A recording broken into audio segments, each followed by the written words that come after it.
कहानी की शुरुआत में हम मर्फी नाम के एक लड़के को देखते हैं जो अपनी पत्नी जिसका नाम ओमी है और अपने 18 महीने के बेटे के साथ पेरिस के एक अपार्टमेंट में रहता है। एक दिन मर्फी जब सुबह उठता है तो उसके पास अपनी एक्स गर्लफ्रेंड जिसका नाम इलेक्ट्रा है उसकी माँ का वॉइस मैसेज आता है। वो मर्फी से पूछती है कि क्या उसे इलेक्ट्रा के बारे में कुछ पता है क्योंकि वो 3 महीने से लापता है। इलेक्ट्रा की माँ कहती है, हमने उसे बहुत ढूंढा लेकिन अब तक उसका कुछ भी पता नहीं चल पाया है। वो कई महीनों से डिप्रेशन में थी और उसने इससे पहले कई बार खुद को खत्म करने की कोशिश भी की है। मैं उसे लेकर बहुत परेशान हूँ, भगवान करे वो ठीक हो। ये सुनकर मर्फी बहुत ज्यादा परेशान हो जाता है। वो बस चुपचाप खड़ा रह जाता है। उसका चेहरा उदासी और पछतावे से भरा होता है। मर्फी को भी इलेक्ट्रा के बारे में कुछ पता नहीं होता। वो इलेक्ट्रा की माँ को वॉइस मैसेज में कहता है कि मैं उसे ढूंढने की कोशिश करूंगा। इसके बाद मर्फी इलेक्ट्रा के बारे में अपने सभी दोस्तों से पूछता है पर किसी को भी इलेक्ट्रा के बारे में कोई जानकारी नहीं होती। फिर मर्फी एक और लड़के को कॉल करता है जो इलेक्ट्रा का अच्छा दोस्त है। वो लड़का कहता है कि मैंने कई महीने पहले एक बार इलेक्ट्रा को कुछ लड़कों के साथ देखा था। वो बहुत ज्यादा नशा करने लगी थी और नशे के बिना नहीं रह सकती थी। इसके बाद मर्फी अपनी पत्नी ओमी से कहता है कि इलेक्ट्रा नहीं मिल रही, मैं उसे ढूंढने जा रहा हूं। ये सुनकर रोमी गुस्सा हो जाती है और कहती है कि मैंने तुम्हारे अतीत को स्वीकार करके तुमसे शादी की थी लेकिन अब मैं ये सब बर्दाश्त नहीं कर सकती। दरअसल मर्फी का अपनी पत्नी के साथ रिश्ता सही नहीं होता। वो उससे प्यार नहीं करता। दोनों साथ तो रहते हैं पर उनके बीच पति पत्नी जैसा रिश्ता नहीं है। मर्फी उसे इग्नोर करता रहता है। मर्फी का ये व्यवहार ओमी को बिल्कुल भी पसंद नहीं आता। वो अपने बेटे के लिए मर्फी के साथ है क्योंकि वो नहीं चाहती कि उसका बेटा बिना बाप के बड़ा हो। इसलिए वो उसकी हर बात मानती है और चाहती है कि वो लोग एक परिवार की तरह रहें। लेकिन मर्फी उसे स्वीकार नहीं कर पाया होता है। मर्फी अपनी एक्स गर्लफ्रेंड इलेक्ट्रा को अब तक भूल नहीं पाया है। उसे वो बहुत याद आती है और वो सोचने लगता है काश उस दिन मैंने गलती ना की होती और अपने आप पर काबू किया होता तो आज मैं इलेक्ट्रा के साथ खुश होता। इसके बाद कहानी 2 साल पहले की दिखाई जाती है जब मर्फी और ओमी बेड पर साथ होते हैं और शारीरिक रूप से करीब होते हैं। मर्फी उस समय इलेक्ट्रा के साथ रिश्ते में था पर वो उसे धोखा देकर चुपचाप ओमी के साथ कैजुअल अफेयर चला रहा होता है। लेकिन इस बीच संबंध बनाते हुए मर्फी का प्रोटेक्शन फट जाता है और कुछ दिन बाद ओमी को पता चलता है कि वो प्रेग्नेंट है। वो जब ये बात मर्फी को बताती है तो वो उसे अबॉर्शन करने को कहता है पर ओमी इस बात के खिलाफ होती है और अपने बच्चे को जन्म देना चाहती है। जब मर्फी ये बात इलेक्ट्रा को बताता है कि उसका ओमी के साथ अफेयर चल रहा था और उसने उसे प्रेग्नेंट कर दिया है तो ये सुनकर इलेक्ट्रा पहले विश्वास नहीं करती है। लेकिन सच जानने के बाद मर्फी पर बहुत ज्यादा गुस्सा हो जाती है और उससे कहती है कि तुम नीच आदमी हो, तुम कभी नहीं सुधरोगे। इलेक्ट्रा रोते हुए मर्फी को छोड़कर चली जाती है लेकिन मर्फी कहता है कि मैं तुमसे बहुत प्यार करता हूं। वो उसे समझाने की बहुत कोशिश करता है और अपनी गलतियों के लिए माफी मांगता है। मर्फी कहता है मैं तुम्हारे बिना नहीं जी सकता।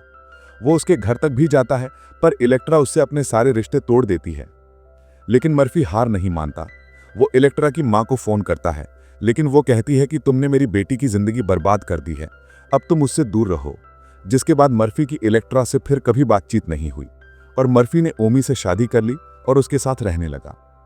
ओमी को मर्फी से प्यार नहीं था पर वो प्रेग्नेंट होने के बाद अपनी गलतियों को स्वीकार करते हुए जिम्मेदारी निभाने लगी और उसके साथ रहने लगी। इसके बाद कहानी प्रेजेंट में चली जाती है जहां मर्फी सोचता है कि उसने ओमी के साथ शादी करके अपनी जिंदगी बर्बाद कर ली है। मर्फी चाहता है कि अगर इलेक्ट्रा उसकी जिंदगी में फिर से आ जाए तो वो ओमी को छोड़कर उससे शादी कर लेगा और उसके साथ पहले की तरह खुशहाल जीवन जिएगा। ये सब सोचते हुए मर्फी रोने लगता है और इलेक्ट्रा के साथ अपनी पहली मुलाकात को याद करने लगता है। इसके बाद कहानी फिर से कुछ साल पहले पास्ट में चली जाती है जब मर्फी एक पार्क में होता है और यहाँ उसकी पहली बार इलेक्ट्रा से मुलाकात होती है। ये दोनों एक दूसरे के बारे में बात करते हैं। मर्फी उसे बताता है कि वो अमेरिका से है और पेरिस में फिल्म डायरेक्टर बनने आया है। इलेक्ट्रा एक बोल्ड और फ्री स्पिरिट वाली लड़की है। वो बताती है कि वो यहाँ की एक आर्ट गैलरी में काम करती है। मर्फी पहली नज़र में ही इलेक्ट्रा से प्रभावित हो जाता है। वो उससे पूछता है क्या तुम्हारा कोई बॉयफ्रेंड है। इस पर इलेक्ट्रा कहती है हाँ, पर मेरा उसके साथ रिश्ता ठीक नहीं चल रहा है। ये जानकर मर्फी समझ जाता है कि उसके पास इलेक्ट्रा के साथ रिश्ता बनाने का मौका है। इन दोनों को एक दूसरे से बात करके अच्छा लगा इसलिए वो बार बार मिलते रहते हैं और जल्द ही दोनों की दोस्ती हो जाती है। और एक दिन मर्फी को पता चलता है कि इलेक्ट्रा जिस आर्ट गैलरी में काम करती है वहां के बॉस के साथ उसका अफेयर चल रहा है पर उसका बॉस शादीशुदा है और इलेक्ट्रा उससे अपने रिश्ते को खत्म करने के बारे में सोच रही है। ये जानकर मर्फी इलेक्ट्रा को प्रपोज कर देता है। इलेक्ट्रा भी उसे पसंद करने लगी होती है, इसलिए वो उसका प्रपोजल स्वीकार कर लेती है और दोनों रिलेशनशिप में आ जाते हैं। मर्फी इलेक्ट्रा को अपने अपार्टमेंट में ले जाता है, जहां दोनों एक दूसरे को किस करने लगते हैं और फिर इंटीमेट हो जाते हैं। ये सब करने के बाद दोनों बेड पर लेटे होते हैं। तब इलेक्ट्रा उसे बताती है कि उसे 7 बच्चे चाहिए। मर्फी कहता है ये बहुत ज्यादा होगा। इसके बाद इलेक्ट्रा अपने बॉस से ब्रेकअप भी कर लेती है। मर्फी और इलेक्ट्रा में बहुत समय बिताने लगते हैं और दोनों एक दूसरे के साथ रहने लगते हैं। वो दोनों साथ घूमते हैं, पार्टी करते हैं और एक दूसरे में पूरी तरह से डूब जाते हैं। वो दोनों अपने प्यार को कैद कर लेते हैं। जब भी उन्हें मौका मिलता है वो क्लोज होते हैं और अलग अलग तरीकों से प्यार करते हैं। मर्फी और इलेक्ट्रा की केमिस्ट्री बहुत मजबूत होती है और एक दिन मर्फी इलेक्ट्रा से कहता है कि मुझे तुमसे प्यार हो गया है, मैं तुमसे शादी करके हमेशा साथ रहना चाहता हूँ। इस पर इलेक्ट्रा कहती है आगे जाकर क्या होगा इसके बारे में हमें नहीं पता, पर फिर भी मैं तुम्हारे साथ सारी जिंदगी रहना चाहती हूँ। इन सब के बीच ये दोनों ड्रग्स लेना भी शुरू कर देते हैं और नशे में डूब जाते हैं। से मिलवाती है। उन्हें मर्फी से मिलकर अच्छा लगता है। अगले दिन इलेक्ट्रा और मर्फी एक पार्टी में जाते हैं। ये दोनों बात कर रहे होते हैं। तब मर्फी इलेक्ट्रा से कहता है कि वो एक ऐसी फिल्म बनाना चाहता है जिसमें सिर्फ संबंध नहीं बल्कि भावनाएं भी हों। पार्टी में मौजूद एक लड़की मर्फी की बात सुन लेती है और उससे आकर्षित हो जाती है। वो उसे किसी बहाने से टॉयलेट में ले जाती है, जहां दोनों क्लोज हो जाते हैं। जब मर्फी इलेक्ट्रा के पास आता है तब वो उस पर गुस्सा करती है, क्योंकि उसे पता चल चुका होता है कि उसने उस लड़की के साथ रिश्ता बनाया है। पर मर्फी झूठ बोलने लगता है कि ऐसा नहीं है, जिससे दोनों में बहस हो जाती है। इलेक्ट्रा उसे बताती है कि उसका अभी भी अपने बॉस के साथ अफेयर चल रहा है, क्योंकि बॉस ने उसका प्रमोशन करने का वादा किया है। ये सुनकर मर्फी बहुत गुस्सा हो जाता है और दोनों पार्टी से निकलकर कैब में बैठकर घर जाने के लिए निकलते हैं। रास्ते में वो दोनों एक दूसरे को बुरा भला कहते हैं, पर जल्द ही दोनों को एहसास होता है कि वो गलत है, इसलिए वो एक दूसरे को माफ कर देते हैं। कुछ दिन बाद इलेक्ट्रा मर्फी के साथ आर्ट एग्जीबिशन में आती है, पर वहां मर्फी बहुत ज्यादा ड्रिंक कर लेता है। इलेक्ट्रा उसे संभालने की कोशिश करती है और उसे ड्रिंक करने से रुकने को कहती है, पर मर्फी नहीं रुकता। वो इलेक्ट्रा के बॉस की पत्नी को उसके पति के सामने बता देता है कि उसका पति इलेक्ट्रा के साथ अफेयर चला रहा है। ये सुनकर इलेक्ट्रा का बॉस गुस्सा हो जाता है और मर्फी पर चिल्लाने लगता है। दोनों के बीच झगड़ा हो जाता है और बात इतनी ज्यादा बढ़ जाती है कि पुलिस को बुलाना पड़ता है। पुलिस आकर इन्हें पकड़कर पुलिस स्टेशन ले जाती है। बॉस मर्फी के ऊपर केस कर देता है। स्टेशन में मर्फी से ऑफिसर को पता चलता है कि वो काफी ड्रिंक कर चुका है और उसने पहले बॉस पर हाथ उठाया है, इसलिए उसका छूटना मुश्किल है। पर इलेक्ट्रा बॉस को समझाती है, जिससे वो केस वापस ले लेता है और मर्फी को छोड़ दिया जाता है। पर इलेक्ट्रा मर्फी पर बहुत गुस्सा करती है और उसे अगली बार से ऐसा करने से मना करती है। मर्फी उसकी बात मान लेता है और फिर से दोनों पहले की तरह खुश रहने लगते हैं। एक दिन इलेक्ट्रा मर्फी से कहती है कि उसकी एक फैंटेसी है कि हम दोनों और एक लड़की के साथ ये सब करें। मर्फी ऐसा करना नहीं चाहता, पर उसे भी अपनी लव लाइफ में कुछ रोमांच चाहिए, इसलिए वो मान जाता है। ये दोनों एक ऐसी पार्टी में जाते हैं जहां लड़के लड़कियां अलग अलग तरीके से प्यार कर रहे होते हैं। वहां वो दोनों किसी लड़की को ढूंढने की कोशिश करते हैं, पर कोई नहीं मिलता, इसलिए वो घर वापस आकर दोनों इंटीमेट हो जाते हैं। एक दिन इनके अपार्टमेंट के बगल में एक लड़की शिफ्ट होती है जो कॉलेज स्टूडेंट होती है, और वो कोई और नहीं बल्कि ओमी होती है। मर्फी और इलेक्ट्रा की ओमी से जल्द ही दोस्ती हो जाती है। ओमी बताती है कि वो अनाथ है और अपने जीवन में काफी अकेली है। ओमी का घर इनके अपार्टमेंट के बगल में ही होता है, जिससे ओमी का इनके घर पर आना जाना लगा रहता है। मर्फी और इलेक्ट्रा ओमी को भी ड्रग्स देते हैं और उसे भी ये सब अच्छा लगता है। जब ये तीनों ड्रग्स लेने के बाद बेड पर होते हैं, तब मर्फी और इलेक्ट्रा एक दूसरे को किस करने लगते हैं। फिर इलेक्ट्रा ओमी को छूने लगती है। इसके बाद ये तीनों आपस में ये सब करने लगते हैं।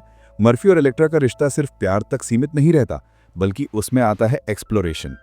पर इन्हें पता नहीं होता कि जो चीज इन्हें एक्साइटमेंट दे रही थी, वो धीरे धीरे उनके रिश्ते में जहर बनने वाली है। इसके बाद जब इलेक्ट्रा कुछ दिनों के लिए कुछ काम से बाहर गई, तब मर्फी ओमी के पास आया और फिर दोनों क्लोज हो गए। इसके बाद से दोनों का कैजुअल सीक्रेट अफेयर शुरू हो गया। इसके बारे में इलेक्ट्रा बिल्कुल अनजान थी। मर्फी भूल गया कि यह सिर्फ एक फिजिकल अट्रैक्शन है और उसकी गलती से उसकी दुनिया उजड़ सकती है। और जैसा कि हमें पता है, होता भी वही है। ओमी प्रेग्नेंट हो गई और इलेक्ट्रा ये सब जानने के बाद मर्फी को छोड़ देती है। इसके बाद कहानी प्रेजेंट में आती है। मर्फी अपने घर में बहुत ज्यादा परेशान होता है और अभी तक इलेक्ट्रा के बारे में कुछ भी पता नहीं चल पाया होता। वो सोचता है कि कहीं इलेक्ट्रा के साथ कुछ गलत ना हो गया हो। मर्फी अपनी शादीशुदा जिंदगी से खुश नहीं है। इलेक्ट्रा की यादें उसे हर रोज तड़पाती हैं। उसके दिमाग में इलेक्ट्रा की हंसी, उसकी बातें, उसकी आंखें, सब कुछ घूमता रहता है। वो हर दिन खुद से यही सवाल करता है, क्या मेरी गलती से इलेक्ट्रा की जिंदगी बर्बाद हो गई? क्या मैं उसका सच्चा प्यार था? क्या आज भी वो मुझे याद करती है? इलेक्ट्रा के साथ बिताए हर एक पल अब एक फिल्म की तरह उसके जहन में चलने लगते हैं। मर्फी अंदर ही अंदर टूटता जा रहा है।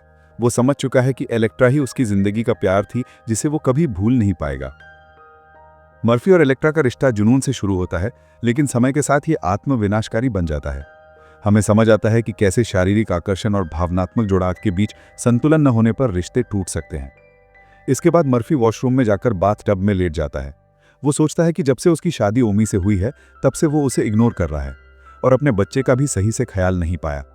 ये सब जानकर मर्फी को बहुत पछतावा होता है, क्योंकि वो इलेक्ट्रा के बारे में सोचने के कारण और उसे न भूल पाने की वजह से अपनी बीवी ओमी और बच्चे पर ध्यान नहीं दे पाया। जो प्यार वो डिजर्व करते थे, वो उसे तभी दे ही नहीं पाया। ये सब सोचकर वो रोने लगता है। तभी उसका बेटा मर्फी के पास आता है। वो अपने बेटे को गले लगाकर रोते हुए माफी मांगता है। मर्फी अपने अतीत के पछतावे को स्वीकार कर लेता है और इलेक्ट्रा के बारे में सोचना बंद करने का फैसला करता है। वो अब एक अच्छा पति और पिता बनने की कोशिश करेगा। और इसी के साथ मूवी खत्म होती है। दोस्तों, आपको क्या लगता है, मर्फी की गलती सिर्फ फिजिकल अट्रैक्शन की वजह से हुई थी या इसके पीछे कुछ और भी था? इस पर अपनी राय कमेंट सेक्शन में जरूर दें। वीडियो को लाइक और शेयर करें और चैनल को सब्सक्राइब करके बेल आइकन प्रेस करें, जिससे आने वाली मूवी एक्सप्लेनेशंस आपसे मिस ना हो। मिलते हैं अगली वीडियो में। Till then bye bye, take care.